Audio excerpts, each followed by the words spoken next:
Alright, so I wanted to preface the Longines Conquest review by just doing a very quick comparison.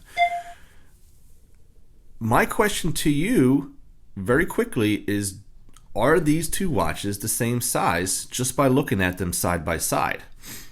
And of course I'll give you the answer, and the answer is yes, they are actually both 43 millimeters, yet the Longines Conquest looks significantly larger than the Breitling Headwind. So, what makes a watch look larger? Well, we'll take a close look here. You'll see here that the Breitling Headwind has a bezel here, and it also has some case here as well that actually helps to fill up that space, as opposed to this Longines Conquest where you get a bezel, but the case really tapers in, and you're really looking at a lot more dial. So when you look at watches online, it's very important to take that into consideration, especially when it comes to diver watches, that divers usually wear smaller than their size because you're taking into consideration the rotating bezel, whereas the bezels on watches such as the Longines here that are not divers typically have smaller diameter bezels, and in this case there's not a lot of case even as well. The other thing that makes this watch wear larger is the lug to lug. Now when you look at a lug to lug here, and we'll take a measurement really quick here. Our lug to lug measurement is now at 52 millimeters, okay? And I'm just going to do a quick one on the Breitling because I know that that one wears smaller, and it does. It's right around, lug to lug is right at like 48.8, so almost 49. So again, a significant difference between the two in regards to how they're even going to wear on the wrist. So I have a 7-inch wrist, and I'm going to show you how the Longines wears on my wrist and why I've decided after just buying it that I need to get rid of it. And just the lug to lug is just over the threshold for me. It really pushes its limits way too much for my liking.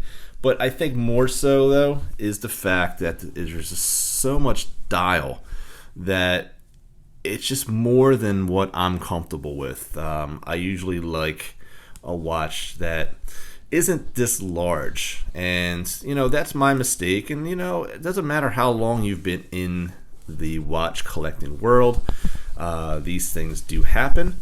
And luckily I have a nice network of people that I could reach out to, and I will be announcing what trade I did make for this, and I also had to add a little bit of money as well to get the watch that I wanted from a fellow YouTuber. So I will announce that in a later video. So this one is actually on its way to its new owner, so I figured I would do a quick review before I send it off. So this is indeed the Longines Conquest. This is the Quartz version. And as you can see, this one has 30 meters of water resistance. Now, interestingly enough, and I don't know if a lot of people realize this because I know I didn't, when I compared this Quartz, this is the entry-level Quartz version from Longines, the VHP, which is a step up, same look of the watch, but it has the very high precision movement that loses plus or minus, I believe it's either 5 or 10 seconds, not a day, not a month, but a year. So Longines actually produces one of the most accurate watches in the world, and that would be a step up. But with that step up, you actually get only 50 meters of water resistance. I'm going to repeat myself. With the VHP, which is a step up, you get less, much less water resistance. This one, you're getting 300 meters, which actually I find it interesting that they say 300 meter and not 300 meters. Well, this isn't a diver, but this is a different style of watch that you could dress up, you could dress down. Some people actually call this the ultimate everyday grab and go watch. And I can't disagree with him. But for me, the 43 millimeter here is definitely for larger wristed gentlemen, and that's who it's going to go to, so I'm happy about that. Now I will say that Longines has you covered, and they do offer this in a 41 and also a 39. They also offer this in women's sizes as well, so you can even go down lower if you wish for this particular model. So, of course, I chose the largest thinking that I'd be happy with it, and I was wrong. So, this does have luminescence, and I'm going to show you a lume shot here. You know, it looks more impressive on camera than it does in person. It's actually very underwhelming for this particular watch. You do get it obviously on the batons and also the handset, not on the second hand, so you can't track that.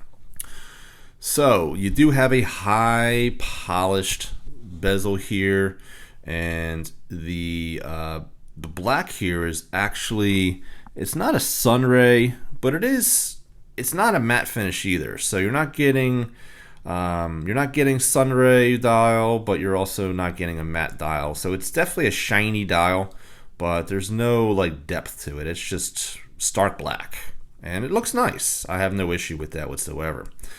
And let's just address the elephant in the room. You've got these really largely pronounced crown guards that cover the entire crown up into this point here. I'm actually wearing gloves because this watch is a fingerprint magnet indeed, and as I do the review, I'll be constantly wiping off the fingerprint, so I wanted to just kind of get through this here. So very easy to unwind, or should I say unscrew. It is a screw down crown. It does pop to a position where you can then take this little lip there and pop it out, and we'll do that. And as you can see, it is a hacking movement. It's a Swiss Quartz movement, and I'll put the movement down here. Not a bad movement at all, so it does hack for you. You can adjust the time. There's definitely very good engagement between the crown and the handset.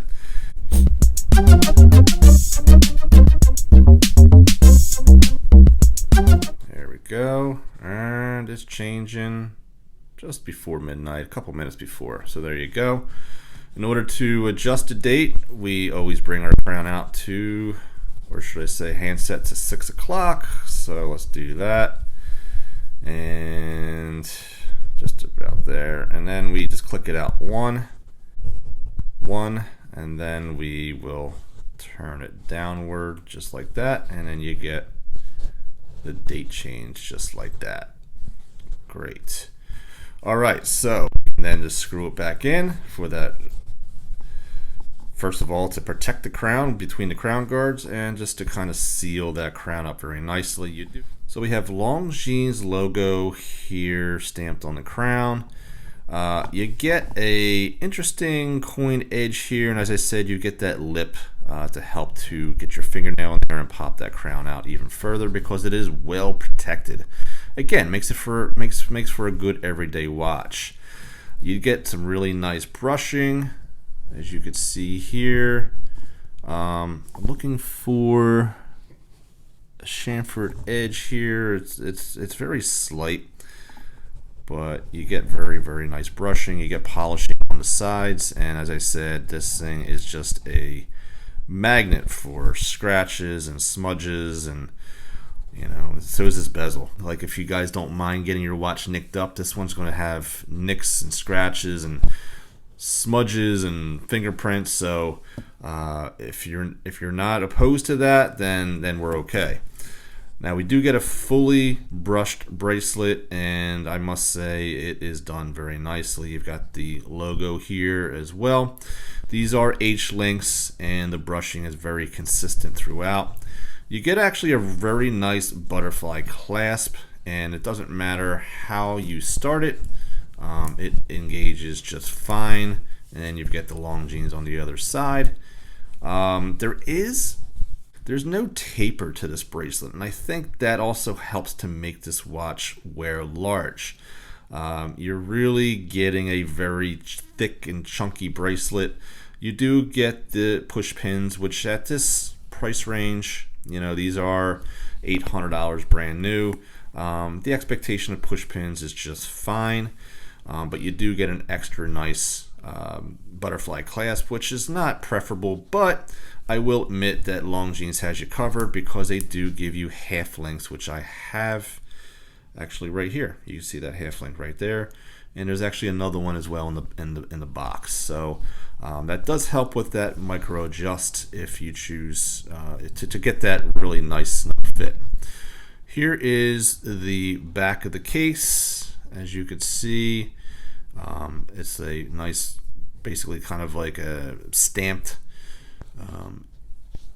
embossing, engraving, whatever you want to call it. They do a really nice job with these. Okay, and it's got all your information back here, and the fact that it's a Conquest. Okay, these are not quick release, so you do need a tool to get the bracelet off. It does wear nice on like a black sailcloth, for instance, if you want to put it on black leather. The fact that you have a black dial here, it really, and the fact that you're getting 22 millimeter lug width, which I'll show you right here, 22 millimeters. You're really gonna not be hard pressed to find a strap that works for this watch. As you can see, you're getting 43 without the crown guard. Out to the crown, you're going to get a measurement of, man, it's a big one, right at 48 millimeters. And as I did show you the lug to lug earlier, so there you go with that. And I can't do a time graph because it's a quartz, but I will definitely have to assume that you're going to get much more accuracy out of this quartz than you will of any of your automatic watches in your collection. So there you go, guys. I'd like to hear your thoughts down below on this watch, and also if you guys can guess which watch I have traded this for. I will tell you that I did trade up for another Longines. So if you can guess what that watch is, go ahead and put that comment down below.